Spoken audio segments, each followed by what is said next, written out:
오늘 우리 함께 은혜 받으실 말씀은요, 고린도전서 10장 오늘 13절 딱 한 구절입니다. 이제 같이 하나님 말씀을 함께 이제 읽어보겠습니다. 다 같이 읽습니다. 시작.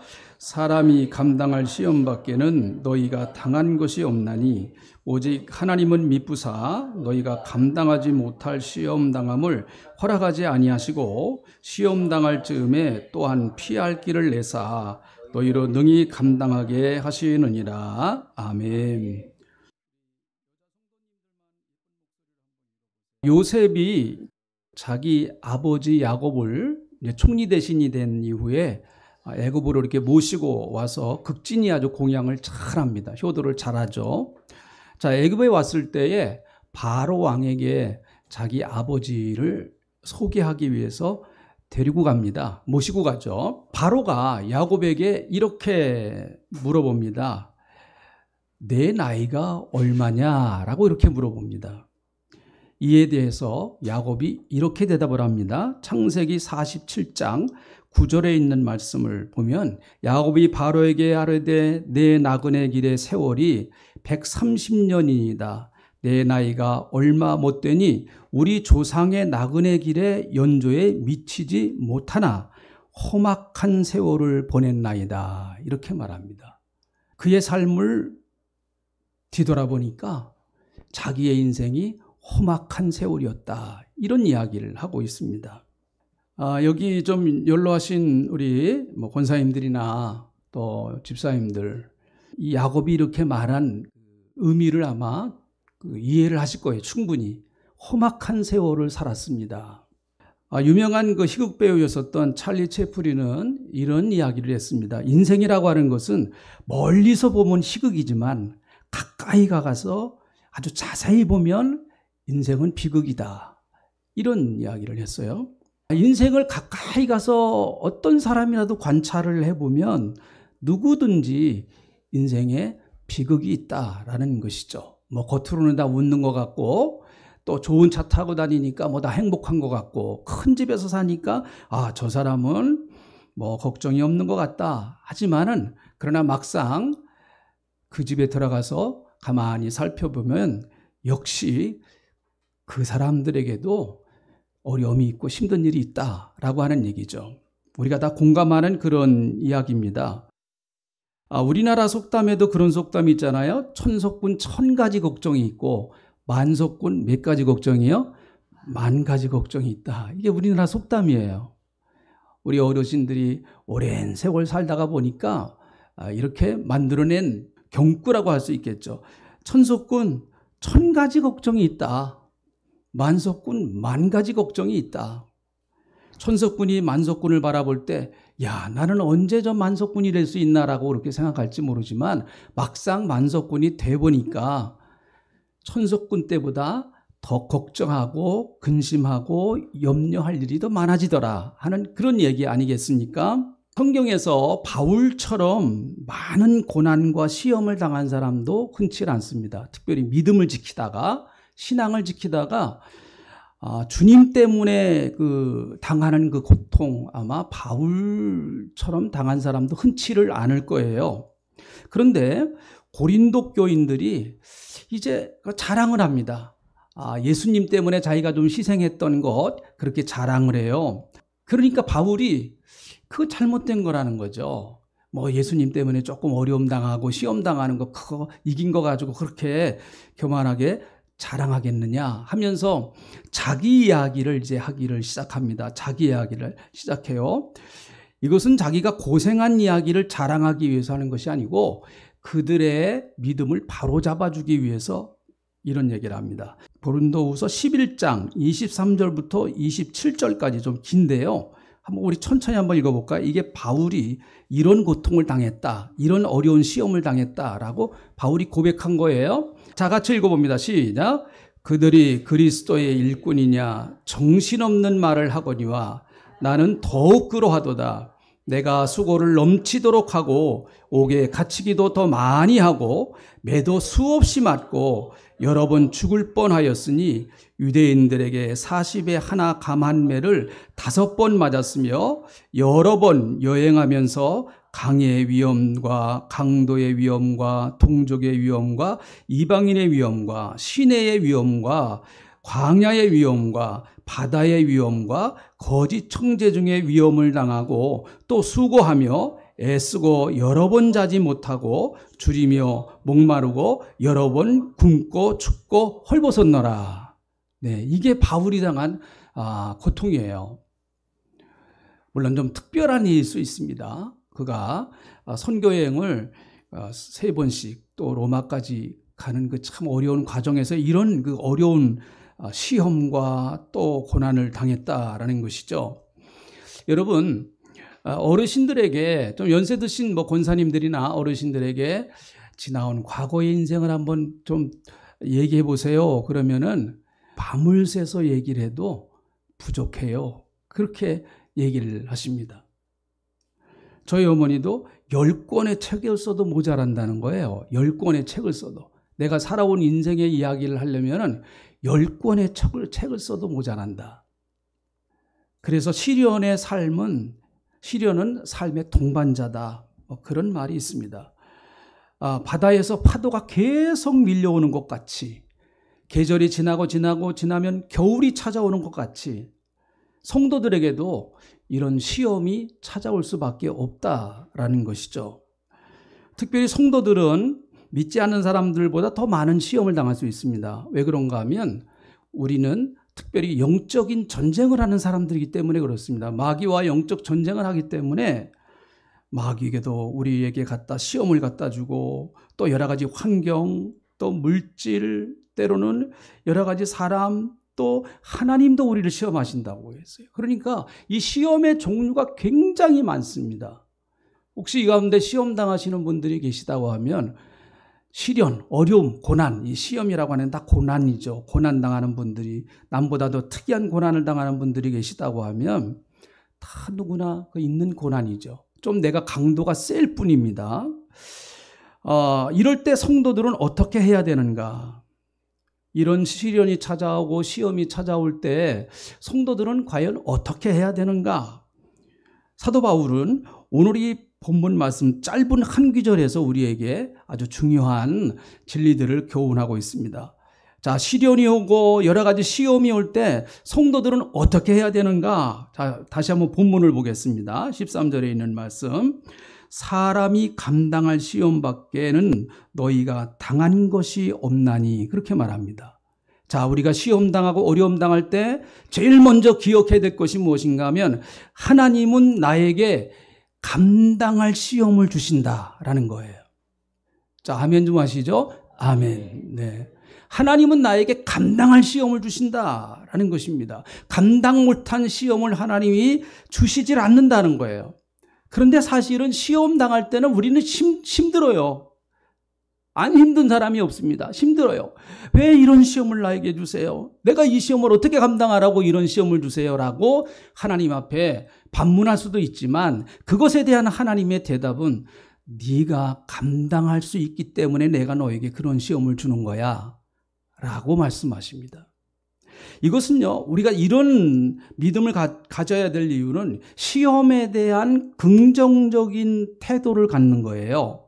시험이 올 때 여러분, 우리 마음은 굉장히 부정적으로 바뀌기가 쉽습니다. 어려우니까요. 내가 당장 어려우니까. 몸이 아프고 또 물질적으로 압박이 오고 환경에 여러 가지 압박이 생기면 괴롭죠, 사람이. 그러다 보면 생각이 부정적이 되기가 굉장히 쉽습니다.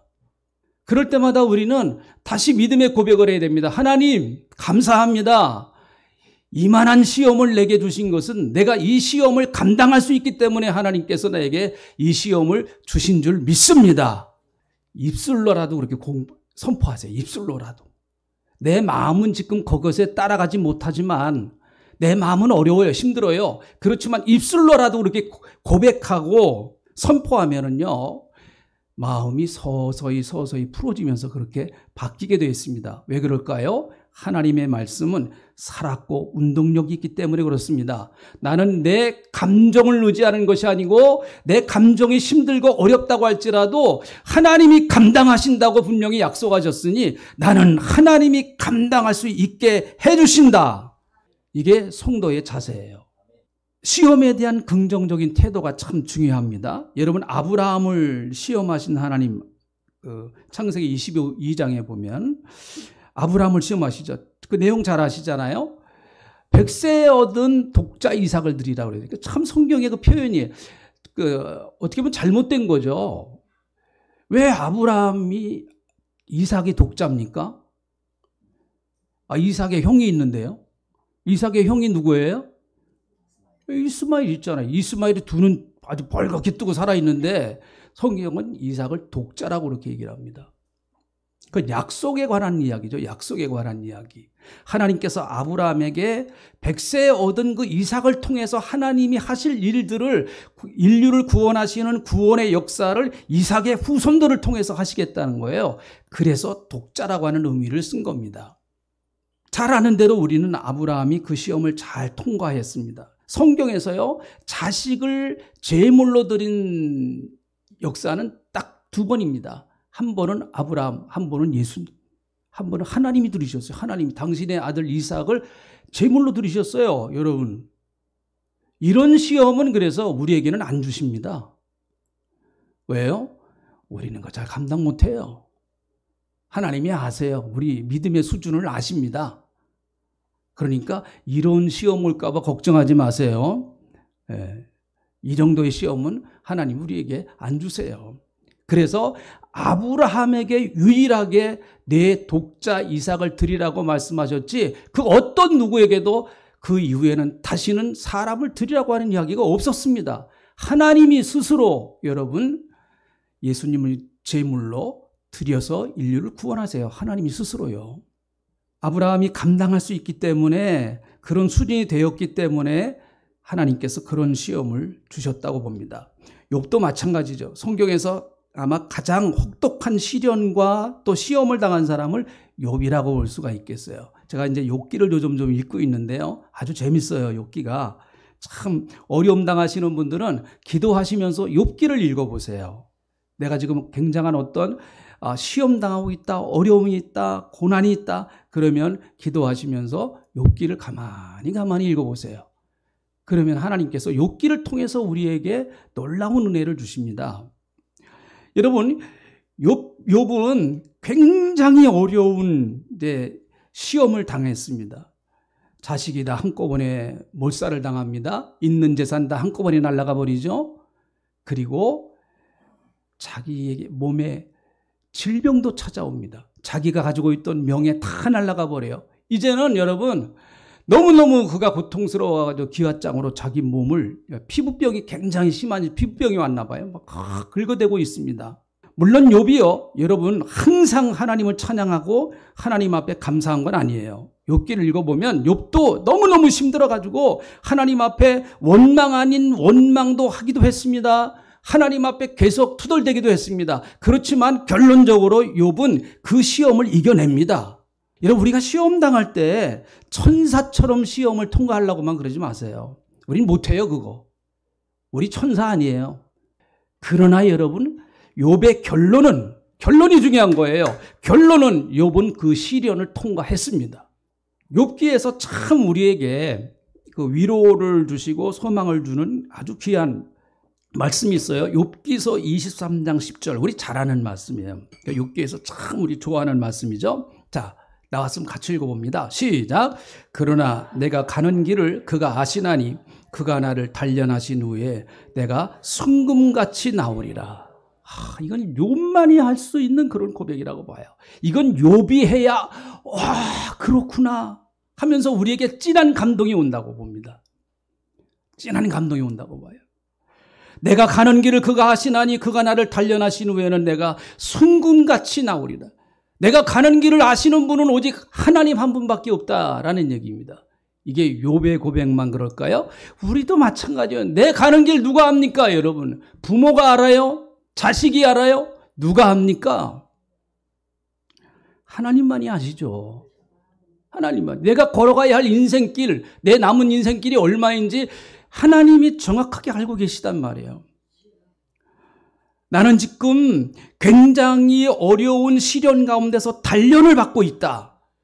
그 욥이 참 굉장한 시련을 받았죠. 엄청난 그 시련의 용광로 속에 들어갔었습니다. 그러나 그 후에는, 단련하신 후에는 내가 순금같이 되어 나오리라. 100% 아주 순금, 조금도 불순물이 끼어있지 아니한 100% 순금으로 자기가 변화돼서 나온다. 그렇게 고백을 하고 있는 것 아닙니까? 여러분, 학교에서 시험 볼 때 선생님이 분명히 이렇게 얘기를 합니다. 이번 시험은 어서부터 어디까지 나온다. 이렇게 얘기를 해요. 이번 시험은 어디서부터 어디까지 나와. 그러니까 거기서 공부해. 그렇게 얘기를 합니다. 그런데 만약에 여러분 그렇게 선생님이 얘기해 놓고 전혀 배우지도 아니한 앞으로 배울 것에 대하여 시험 문제를 냈다고 하면 그 선생님 욕 무지 먹습니다. 그렇잖아요? 약속을 지켜야죠. 선생님이 그 범위 내에서 딱 내야죠. 하나님도 마찬가지예요. 내가 당하는 시험, 내가 감당할 수 있기 때문에 하나님 주시는 거예요. 자, 다시 한번 아멘 합시다. 아멘. 네, 감당할 수 있기 때문에. 우리가 시험 당할 때 반드시 이것을 믿어야 됩니다.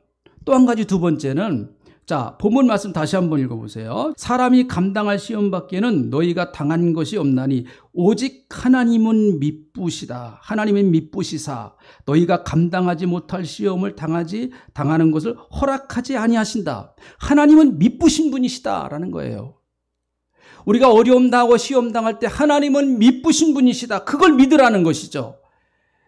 여러분, 여기서 미쁘다고 하는 이 말은 헬라어로 피스토스라고 하는 말이, 이게 믿음이란 말입니다. 믿음이 피스토스예요. 믿음이란 말이죠. 그러니까 피스토스는 믿을 만한, 신실한, 신뢰할 만한 그런 의미를 가지고 있어요. 이게요. 그러니까 여러분, 내가 어려움 당할 때 하나님은 믿을 만한 분이시다. 하나님은 미쁘신 분이시다. 하나님은 내가 신뢰해도 괜찮을 뿐이다. 하나님은 내가 아무리 신뢰해도 그분은 나를 실망시킬 분이 아니시다. 요걸 믿으라는 거예요. 우리가 여러분 시험 당할 때 하나님은 뒷짐지고 아무 일도 하고 계시지 않습니까? 다 뒷짐지고 우리가 당하는 거 그놈 고생 좀 해봐라. 네가 내 말을 그렇게 안 듣더니 잘 한번 당해봐라. 하나님이 그렇게 하실까요, 여러분? 아니, 육신의 부모도 그렇지 않은데 어떻게 영의 아버지신 하나님께서 우리가 어려움 당할 때 픽 웃고 계시고 아무 일도 안 하시면서 아이고 고생 좀 해봐. 너 고생해야 정신 차려. 그러시는 하나님이실까요? 아니죠. 아닙니다. 그런 하나님 아니십니다, 여러분. 하나님도 우리가 시험 당할 때 같이 어려워하시고 그 시험에 우리와 같이 하신다고 봅니다.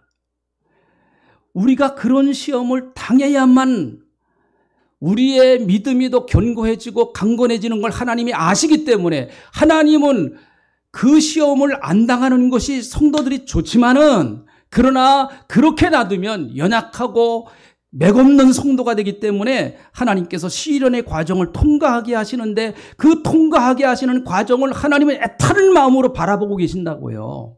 안타까운 심정을 가지고 야, 네가 잘 그 시험을 통과해라. 그 시험을 네가 잘 이겨야 돼. 너 나를 믿어. 네가 시험 당할 때 나를 의지해. 하나님이 그러시는 분 아니세요? 하나님 결코 우리를 떠나시지 않는다라고 약속하십니다. 사람이 감당할 시험 밖에는 너희가 당할 것이 없나니.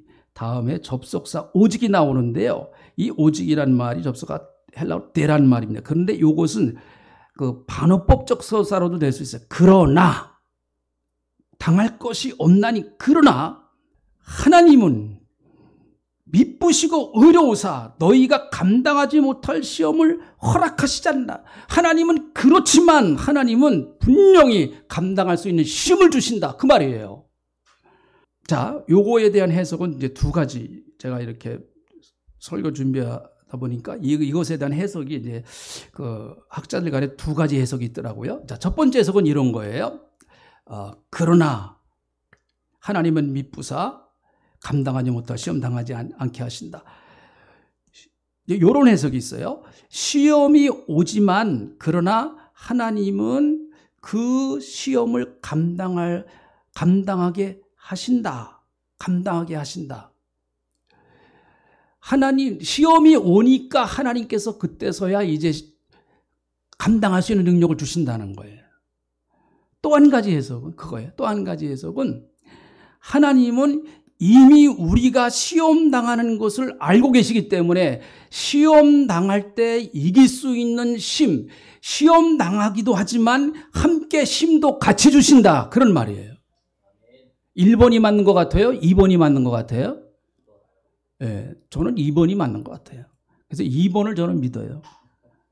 하나님이 시험도 주시지만 시험을 주시는 동시에 그 시험을 이길 수 있는 능력까지 하나님이 같이 주시는 줄로 믿습니다.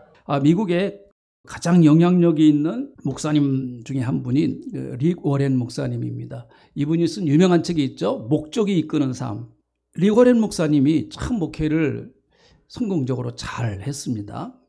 그런데 여러분 2013년 4월에 릭 워렌 목사님 가족에게 정말 잊지 못할 아주 극심한 고통스러운 사건이 벌어졌습니다. 그게 무엇인가 하면 오랫동안 정신병과 우울증을 앓던 아들 매튜가 27세에 극단적인 선택을 했어요. 릭 워렌 목사님은 오랫동안 침묵하고 계셨습니다. 아무 말씀도 하시지는 않으셨어요. 자기가 경험한 상실의 6단계, 큰 어떤 어려움이 찾아오고 심각한 문제가 찾아왔을 때 이런 6단계가 있더라. 자기가 경험한 거 이거는요. 릭 워렌 목사님이 경험한 겁니다. 첫째는 충격이에요. 충격. 어마어마한 충격이 오죠. 이거 우리도 마찬가지라고 봅니다. 갑자기 어떤 사람이 그냥 갑자기 큰 문제가 생기면 큰 충격을 받습니다. 그게 첫 번째 단계예요. 두 번째 단계는 슬픔이 찾아옵니다.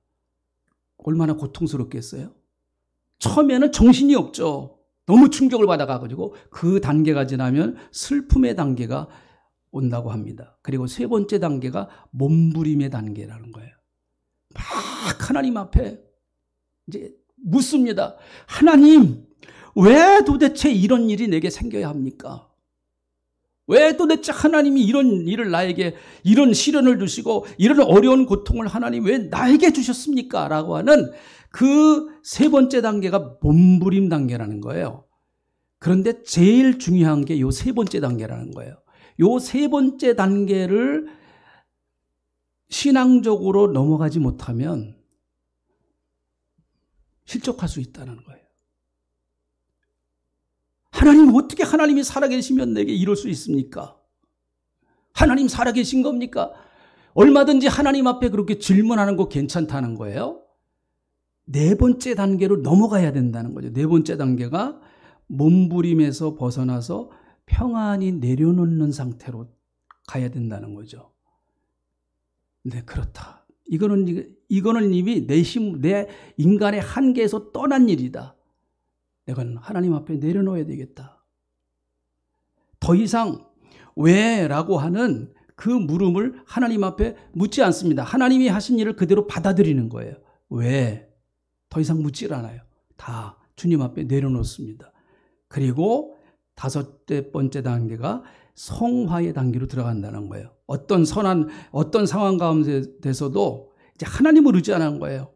하나님을 믿고 하나님 앞에 점점 더 가까이 하며 하나님을 의지합니다. 그리고 마지막 여섯 번째 단계가 섬김의 단계로 들어간대요. 그 사건을 통해서, 그 아픔을 통해서 다른 사람을 섬긴다는 거예요. 다른 사람을. 내가 당한 이 아픔, 사실 뒤돌아보니까 나만 이런 어려움 당한 거 아니거든요. 많은 사람들이 나와 같은 어려움을 당하는, 고통받는 사람들이 있단 말이죠. 그래서 그 사람들을 섬기고 힘들어하고 어려워하는 사람들을 섬기는 섬김의 단계로 나간다. 이렇게 6가지로 나눴는데, 그러면서 그 릭 워렌 목사님은 마지막으로 이런 얘기를 합니다. 하나님은 우리가 겪는 아픔과 고통을 삶의 메시지로 바꾸기를 원하신다는 거예요. 우리가 고난당할 때 가장 중요한 것은 어떤 단계에 있든지, 그것이 1단계이든 2단계이든 분노의 단계이든 충격의 단계이든 몸부림의 단계이든 어떤 단계이든 자신이 혼자가 아니며 하나님이 나와 함께 계심을 잊지 않는 것이다. 이게 제일 중요하다는 거예요. 여러분, 하나님은 결코 우리 떠나시지 않습니다. 우리가 설령 하나님을 멀리할 수도 있을지 몰라요. 그러나 하나님은 결코 우리를 떠나시지 않습니다. 어떤 상황과 어떤 환경 가운데서도 하나님은 거기도 함께 하시고, 하나님이 안 계시는 것 같은 일들이 벌어지는 그런 환경 가운데서도 하나님은 거기도 계시는 거예요. 그 하나님의 역사와 하나님의 뜻을 나는 지금 다 알진 못하지만, 그러나 하나님께서 나를 그곳에 보내셨다고 하면 반드시 하나님은 나와 같이 하시는 거예요. 마지막 세 번째. 자, 한번 본문을 읽어보시죠. 자, 본문을 읽어봅니다. 사람이 감당할 시험 밖에는 너희가 당할 것이 없나니 오직 하나님은 미쁘사 너희가 감당하지 못할 시험 당함을 허락하지 아니하시고 시험 당할 즈음에 피할 길을 내사, 피할 길을 준비해 주셨다라는 거예요. 하나님은 피할 길을 내주시는 분이시다라는 것입니다. 여기서 피할 길이란 하나님이 준비해 놓으신 거예요. 하나님이 준비해 놓으신 거예요. 내가 믿음을 지키고 신앙을 지키며 끝까지 주님을 바라볼 때 하나님께서 분명히 새로운 길을 준비해 놓고 계신다라는 사실입니다. 과정은 좀 어렵고 힘들 수 있습니다. 내가 시험 당할 때 그 시험을 이길 수 있는 피할 길을 하나님께서 허락해 주신다는 것이죠. 결국은 성경은 이거예요. 성경은요, 창세기부터 계시록까지 성경은 결국은 누구에게 초점이 맞춰지는가 하면 예수님께 초점이 맞춰집니다. 예수님께. 그분이 성경의 주인공이세요. 물론 삼위일체 하나님으로서의 예수님이십니다. 예수님만 혼자 딱 떨어뜨리는 게 아니고 삼위일체 하나님으로서의 예수님이세요. 자, 예수님은 이 땅에 오셔서 제일 어려운 고난을 당하셨습니다. 그것이 십자가의 고난이에요. 십자가에 죽으셨어요. 십자가에서 맥없이 죽으셨습니다. 모든 사람들, 그 제자들까지도 얘 다 끝났어, 이제는 끝인가 보다라고 실망을 하고 고향으로 가는 사람도 있었고, 또 고기 잡으러 가는 사람도 있었고, 다 그렇습니다. 그러나 여러분, 하나님은 피할 길을 내셨어요. 예수님께 하나님이 준비해 놓으신 피할 길은 뭔가요? 바로 그리스도의 부활입니다. 부활이에요. 그러므로 우리 예수 믿는 사람들은 항상 그렇게 믿어야 됩니다. 인생의 마지막 피할 길은 어디냐? 그리스도의 십자가와 부활이다라는 것이죠. 예수 그리스도의 십자가와 부활을 붙잡을 때 어떤 시련과 어떤 고난을 우리가 이겨나갈 수가 있습니다. 믿음의 주여 온전케 하시는 인 예수를 바라보라고 말씀하셨어요. 그 예수를 바라보면서 십자가에서 고통당하신 그 예수님, 그 십자가의 어려움을 참고 인내하시면서 끝까지 십자가를 지신 그 그리스도의 모습을 바라보고 거기서 끝나는 것이 아니라 죽었다가 3일 만에 사망과 죽음의 권세를 깨뜨리시고 부활하신, 승리하신 그분이 나와 같이 하신다. 믿으시기를 축원합니다. 우리는 인생이 어려울 때 로마서 8장 28절에 있는 말씀을 좀 다시 묵상하고 암송했으면 좋겠어요. 로마서 8장 28절. 우리가 잘 아는 말씀입니다. 자, 이 말씀 이제 읽어보고 마치겠습니다. 같이 읽어봅니다. 시작. 우리가 알거니와 하나님을 사랑하는 자, 곧 그 뜻대로 부르심을 입은 자들에게는 모든 것이 합력하여 선을 이루느니라. 네, 할렐루야. 하나님, 오늘도 이렇게 저희들 화창한 5월 두 번째 주에 같이 하나님 앞에 예배드리고 찬양 드리게 하신 것을 진심으로 감사를 드립니다. 하나님, 저희들 정말 어려움을 당하고 고난을 당하고 무수히 많은 시험이 찾아올 때마다 이 말씀을 기억할 수 있도록 고린도전서 10장 13절에 있는 이 말씀을 기억할 수 있도록 도와주시옵소서. 감당할 수 있게 해주시는 시험, 하나님은 미쁘시기 때문에 시험 당할 때 나를 혼자 두시지 아니하고, 그리고 시험 당하는 쯤에 피할 길까지 준비해 놓고 계시는 하나님, 그 하나님을 신뢰하고 그 하나님을 의지하며 나가는 저희들이 다 되게 하나님 역사하여 주시옵소서. 감사합니다. 예수님의 이름으로 기도하옵나이다. 아멘.